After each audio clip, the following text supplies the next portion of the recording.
Friday mid morning எடுத்த vlog தான் இது. இப்போலாம் பிரேக்ஃபாஸ்ட் அண்ட் லஞ்ச் ரெண்டுமே மார்னிங்கே செஞ்சுறதால அதுக்கப்புறமா கிச்சனில் எந்த ஒர்க்குமே பெருசாக இருக்காது. லைட்டாக க்ளீனிங் ஒர்க்கு தான் இருக்கும். ஒரு 9:30 போலவே எல்லா ஒர்க்குமே கடகடன்னு முடிச்சுட்டு கிச்சனை விட்டு எல்லாருமே வெளியில் போயிடுறது. அதுக்கப்புறமா ஏதாச்சும் சின்ன சின்ன வேலை இருந்துச்சுன்னா அதை பார்த்துப்போம்.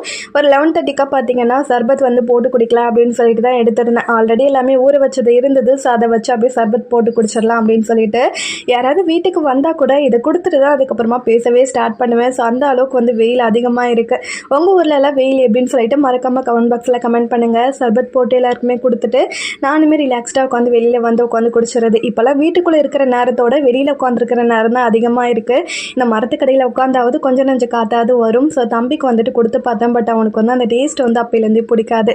ஸோ நான் குடிச்சிட்டு துணி மார்னிங்கே காய வச்சுருந்தேன். ஸோ அடிக்கிற வெயிலுக்கு சீக்கிரமாக எடுத்தால் தான், இல்லைனா எல்லா துணியுமே வெளுத்து போன மாதிரி ஆகிடுது. அதையுமே எடுத்து போட்டுட்டு எங்கள் ஒர்க்கை அதுக்கப்புறம் பார்த்தாச்சு. வீடியோ பிடிச்சிருந்தா கண்டிப்பாக லைக் பண்ணிவிட்டு